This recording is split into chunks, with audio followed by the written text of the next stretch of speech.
अगर लग रहे आरोप सत्य हैं तो आइए जानते हैं इस खबर में कि कैसे सरकारी अधिकारी जनता के मेहनत की गाढ़ी कमाई को हेराफेरी करके घपला कर जाते हैं।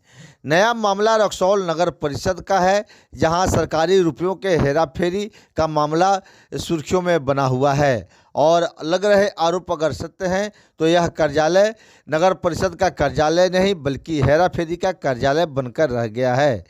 वैसे नगर परिषद की कार्यशैली इधर काफ़ी संदिग्ध हो चली है और यह मामला प्रकाश में तब आया जब छठ पूजा के अवसर पर बैंक के खाते से लगभग 2.5 करोड़ रुपए का असफल ट्रांजैक्शन करने के मामले का खुलासा हुआ।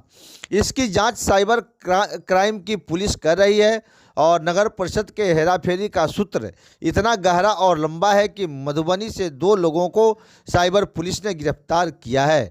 नगर परिषद से सरकारी राशि जो कि नगर परिषद क्षेत्र के लोगों के पसीने की गाढ़ी कमाई से टैक्स के रूप में ली जाती है का हेराफेरी का मामला बहुत पुराना है। और आपको यह बता दें कि नगर परिषद के ठेका पर कार्यरत एक सफाई कर्मी के नाम से जीएसटी का भारी भरकम टैक्स बकाया का नोटिस मिला तो यह मामला भी काफ़ी सुर्खियों में रहा और लोग इस पर चर्चा करने लगे।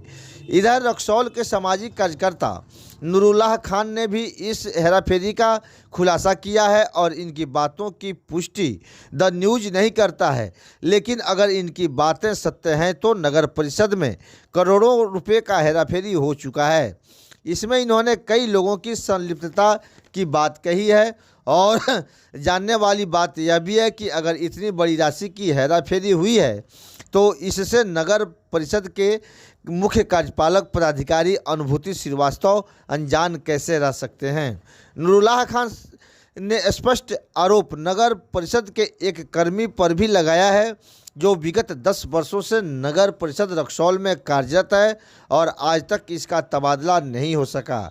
सरकारी कर्मियों को लेकर बने तबादले की सरकारी नीति क्या इस पर लागू नहीं होती और लागू नहीं होती तो क्यों लागू नहीं होती, यह भी जांच का एक विषय है। इतना ही नहीं, इसके द्वारा एनजीओ चलाया जाता है और उक्त एनजीओ को 14,97,000 रुपये का भुगतान नगर परिषद कार्यालय से किया जा चुका है और यह भुगतान कौशल विकास के नाम पर विभिन्न प्रकार की खरीद के लिए किया गया है।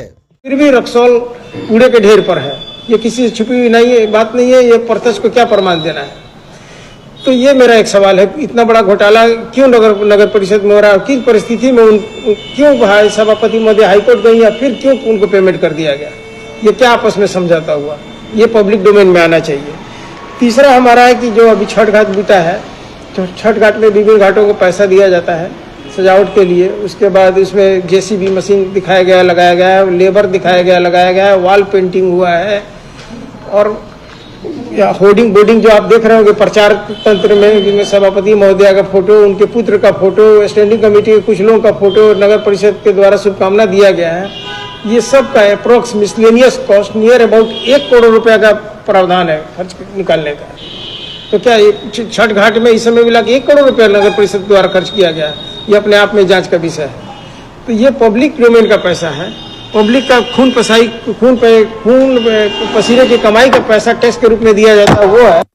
धरातल पर कुछ दिख नहीं रहा है। मुझे जनता ने विपक्ष का धर्म निभाने के लिए अमेंडमेंट दिया, तो इसलिए मैं अपना ड्यूटी निभाते हुए वो बुचड़खाना घोटाला, वो घोटाला और ये तीसरा ये पब्लिक के सामने रखने का फैसला लिया है आपके चैनल के माध्यम से, ताकि जनता ये समझे कि आपने जो रक्सौल नगर परिषद में सरकार बनाई है वो आपके फैसले के हित में काम, जो फैसले ले रहे आपके हित में है या आपके पैसे को लूटा जा रहा है। मेरे दृष्टिकोण से इस बार डकैतों की टीम आई है जो रक्सौल परिषद में हेराफेरी नहीं कर रही बल्कि दोनों हाथ से लूटने का काम कर रही है। यही मेरा पीसी का उद्देश्य था और आगे आपको कुछ पूछना चाहते हैं तो I am ready to ask. Sir, आप जनता के उन जनप्रतिनिधियों को डकैतों के नाम से क्या पुकार रहे हैं सर? बिल्कुल, आप देख रहे हैं डकैत इसलिए कि अगर 2 आदमी गिरफ्तार होकर गया है जी तो ऐसे ही नहीं गया है।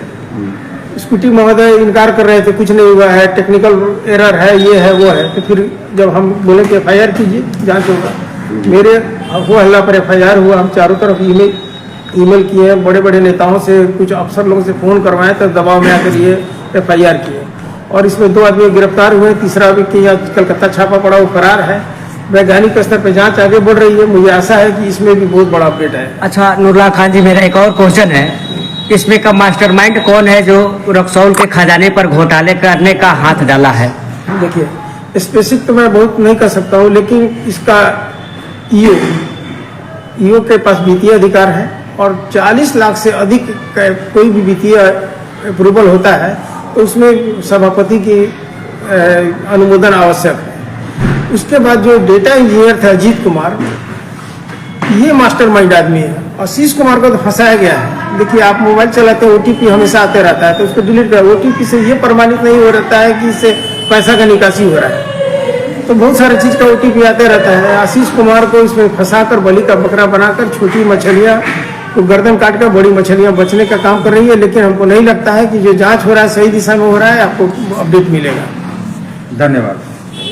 एक और क्वेश्चन है, जैसे कस्तूरबा विद्यालय के बच्चों को साथ जो अभी वर्तमान में देख रहे हैं खिलवाड़ हुई है, देखिए सबसे पहले इसमें मास्टर दोषी है, हेडमास्टर या साइबर कैफे वाले दोषी? ठीक है, इनका जो रक्सौल नगर परिषद से रिलेटेड है पूछ रहे हैं तो हम बता दें। इसमें भी मैंने सबसे पहले मेल किया है संबंधित पदाधिकारियों को, के पाठक को, शिक्षा मंत्री को मैंने मेल किया है सबसे पहले। और मेरा जो जांच अनुसंधान उस पे आया तो उसमें प्रिंसिपल महोदय दोषी है।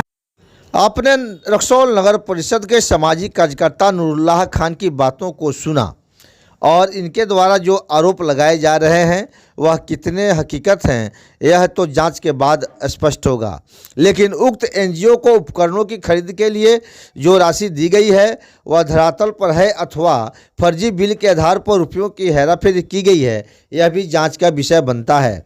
नूरुल्लाह खान ने सफाई एजेंसी के नाम पर एक बड़े भुगतान का भी खुलासा किया है जो कि सीबीएस फैसिलिटी प्राइवेट लिमिटेड को प्रतिमाह 15,14,000 रुपये हो रहे भुगतान से संबंधित है। रक्सौल नगर परिषद की साफ सफाई कितनी दुरुस्त है यह सर्वविदित है और इसमें कुछ बताने की ज़रूरत नहीं है। और साफ सफाई हेतु नगर परिषद में अस्थायी सफाई कर्मियों की बहाली भी है। फिर भी रक्सौल को खूबसूरत बनाने को लेकर सीबीएस कंपनी ने जो काम किया है उसको आप धरातल पर देख सकते हैं। रक्सौल में सफाई की व्यवस्था कैसी है यह बात किसी से छिपी हुई नहीं है। लगभग 2 करोड़ रुपए की खर्च जहां सालाना सफाई व्यवस्था पर होती हो और वहां पर गंदगी दिखाई देने लगे तो आप इस रुपए के खर्च के विषय में अनुमान लगा सकते हैं। कुल मिलाकर रक्सौल नगर परिषद में सरकारी धन के हेराफेरी कर बंदरबाट के आरोप लगने शुरू हो गए हैं और इसका अब आगाज तो हो चुका है, लेकिन इसका अंजाम क्या होगा।